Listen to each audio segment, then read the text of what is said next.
My sister stole every guy I dated for years, so I introduced her to someone who destroyed her life. Honestly, I did you a favor, Diane said, sitting up in Connor's bed. My bed. Our bed. She was completely naked, shameless. Gathering her clothes from the floor like this was routine, like this was normal. He barely lasted 10 minutes. You deserve better, sis. Connor, my boyfriend of 8 months, the one I'd kept secret from my family, the one I'd hidden like treasure, just shrugged from under the sheets. Your sister's way too hot for me not to try. You understand, right? I stood there in the doorway of Connor's apartment. The apartment I had a key to. The apartment where I'd stayed 3 nights a week. Trembling, unable to speak, unable to move. Diane kissed him goodbye. Long kiss. Performative, making sure I saw. Then walked past me like I was invisible. See you at Mom's on Sunday, she said. Smiled. Actually smiled. That moment, standing there in that doorway, watching my sister destroy my life again, crystallized everything. Diane didn't steal my boyfriends out of jealousy or attraction or even competition. She did it because she could, because destroying my happiness had become her twisted hobby, her sport, her entertainment, and I was done playing. I was cursed with a built-in boyfriend thief the day my younger sister Diane was born 28 years ago. And I'm not talking about borrowed sweaters or innocent crushes or teenage drama. I mean the kind of systematic, deliberate theft where if I brought home a boyfriend, any boyfriend, she'd have him wrapped around her finger within weeks. Everyone always said Diane got Mom's stunning looks while I inherited Dad's sharp wit and practical nature. The comparison stung growing up, but I learned to live with it, learned to accept being the smart one, the responsible one, the plain one, until the boyfriend stealing started. Then it became unbearable. It began in high school. My boyfriend Trevor, sweet, awkward Trevor from AP Calculus, suddenly wanted to study at our house every afternoon instead of the library. Diane would float by in her cheer uniform, all blonde hair and tan legs and perfect smile. Trevor, can you help me with my math homework? I'm so confused and you're so smart. By junior year, Trevor was dating Diane. By senior year, I'd learned my lesson, but it didn't stop. It got worse. By the time we hit our 20s, Diane's tactics became surgical, precise, calculated. I dated Cameron for 6 months before bringing him to meet the family. Big mistake. Huge mistake. 1 week after that Sunday dinner,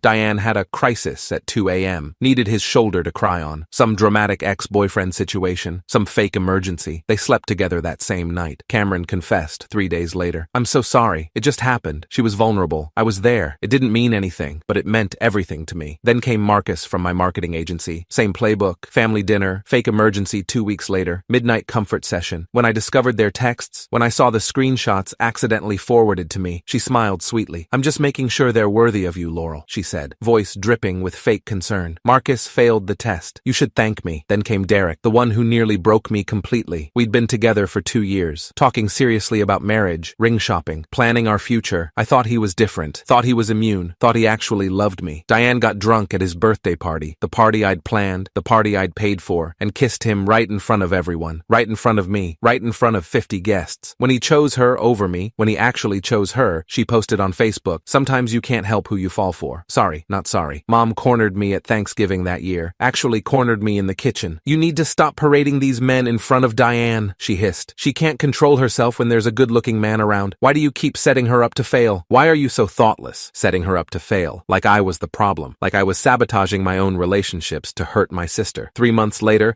I met Connor at my college roommate's wedding. Everything I'd ever dreamed of. Kind, successful, stable, apparently immune to female manipulation. This time, I was smart. This time, I was careful. This time, I kept him completely secret from my family. For 8 blissful months, Connor didn't exist to them. We drove to neighboring towns for dates, avoided posting photos on social media, used burner accounts when we needed to tag each other. I told absolutely no one about him. Not Mom, not Diane, not even my closest friends. It was perfect. It was safe. It was mine. But then my cousin Amanda, well-meaning, clueless Amanda, accidentally mentioned Connor to Mom at a family barbecue. Some comment about seeing me at a restaurant with a really handsome guy. Mom called me that night. Who's Connor? Why are you hiding him? Are you ashamed of us? I lied. Said he was just a friend. Said Amanda was confused. Said it was nothing serious. But Mom told Diane within hours. Of course she did. Mom told Diane everything. My sister tracked him down through his company's website within days. Found his LinkedIn. Found his Facebook. Found everything. And then she made her move. I used my key to enter Connor's apartment that Tuesday evening. Had texted him I was coming over. He'd said great. He'd order takeout. But I heard voices upstairs. Laughter. Her laughter. That distinctive, practiced laugh she used when she was seducing someone. I walked upstairs quietly. The bedroom door was open. They hadn't even bothered to close it. That's when I saw them, tangled together in our bed. The bed where I'd slept 3 nights a week for 8 months. The bed where Connor had told me he loved me. The bed where we'd planned our future. And that's when Diane said it. When she destroyed me one final time. time. Walking to my car after, hands shaking, vision blurred with tears, I made a decision that would change everything. I spent the next 3 weeks in research mode, deep research mode, public records, background check websites, court filings, police reports, Reddit threads, everything. That's how I discovered Vincent Romano. Stunningly handsome, 6'2", dark hair, expensive suits, claimed to be a venture capitalist specializing in tech startups. Recently divorced after his ex-wife Melissa documented years of escalating abuse in court filings. 2 restraining orders from other ex-girlfriends. Currently under investigation by the SEC for securities fraud. Multiple lawsuits from defrauded investors. His pattern was clear. Target beautiful, successful women, love bomb them, isolate them, control them, drain their bank accounts, destroy their credit, disappear when they had nothing left. Perfect. Absolutely perfect. I created a fake LinkedIn profile, changed my photos, changed my bio, made myself look vulnerable and wealthy. I reached out to him, casual message, asked about his venture capital firm, said I was interested in investing. We met at a Starbucks in downtown Chicago. I played the role of vulnerable older sister perfectly, showed him Diane's Instagram photos, all 60,000 followers worth. I just can't compete with her, I said, letting my voice crack authentically. Every guy I've ever loved ends up choosing her instead. She's beautiful and charismatic and I'm just ordinary. Vincent's eyes lit up like a predator spotting wounded prey. Any man who would leave you for anyone is an idiot, he said, touching my hand, staring into my eyes, playing his part perfectly. You're stunning, intelligent, successful. Your sister must be threatened by you. We started dating. He love-bombed me exactly as predicted. Expensive dinners at the best restaurants, weekend trips to Michigan wine country, flowers delivered to my office, promises of a future together, everything textbook, everything calculated. After 3 weeks of this performance, I invited him to Mom's birthday dinner, knowing exactly what would happen, counting on it. At dinner, Vincent played his role perfectly, treated Diane like she was invisible while showering me with attention, complimenting my dress, touching my arm, laughing at my jokes, publicly adoring me. But Diane couldn't stand being ignored, couldn't tolerate not being the center of attention, couldn't resist a handsome, successful man who wasn't interested in her. She touched Vincent's arm, leaned too close, whispered inside jokes, laughed too loud, wore her lowest cut dress, used every weapon in her arsenal. I excused myself to the bathroom halfway through dessert, watched from the hallway as Diane moved in for the kill. My sister's sweet, she whispered to Vincent, close, intimate, but she's pretty vanilla, if you know what I mean. I could show you things she wouldn't even dream of. When I returned and caught them exchanging phone numbers,